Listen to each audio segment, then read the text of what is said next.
Hello আমার দুষ্টু মিষ্টু বন্ধুরা, তোমরা কেমন আছো? আশা করছি সকলে খুব ভালো আছো, আর আমিও না ভীষণ ভালো আছি। আশা করছি এই চারিপাশটা দেখে তোমাদের না খুবই ভালো লাগছে। আমার তো এরকম পরিবেশ খুব খুব ভালো লাগে। চলো আজকে তোমাদের একটা সুন্দর দুটো বন্ধুর গল্প বলবো। সেই গল্পটা হলো আমার আর আমার বন্ধুর। আমাদের দুজনেরই মেয়ে হয়েছে একই সাথে, জাস্ট 9 দিনের ছোট বড়। কিন্তু না, আমরা আগে থেকে কোনো বন্ধু ছিলাম না।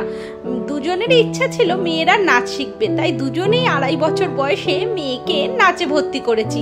ওই নাচের স্কুলে গিয়েই আমার বন্ধু হয় মাম্পির সাথে। ওই যে মাম্পি দেখতে পেলে তোমরা, যে ঘুরলো, আর এটা তো আমার দিদি, আর যে লম্বা করে চুল ছিল সেটা হচ্ছে আমার দিদির মেয়ে। তো ওদের বাড়িতেই আজকে আমরা ঘুরতে এসেছি।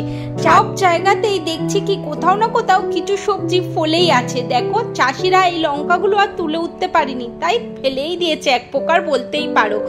আর এখানে সূর্যটা দেখতে পাচ্ছ কত সুন্দর। আর হ্যাঁ, মাম্পির সাথে আমার বন্ধুত্ব নিয়ে যেই কথাটা বলছিলাম, আমাদের মেয়েরা এই সবে 5 বছর করে, মানে আমাদের বন্ধুত্বর বয়স এই 2 থেকে 2.5 বছর।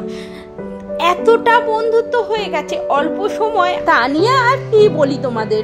দেখবে মা বাবা দিদি ভাই আত্মীয়, এই সম্পর্কগুলো তো আমাদের আগে থেকেই ঠিক হয়ে যায়, কিন্তু বন্ধুত্ব সেই সম্পর্কটা কিন্তু আমরা নিজেরাই তৈরি করি বড় হয়ে, তাই না? আর জীবনে অনেক কথা থাকে যেগুলো বাড়ির লোকের সঙ্গে শেয়ার করতে পারা যায় না, কিন্তু আমরা বন্ধুদের সঙ্গে আরামসে করি।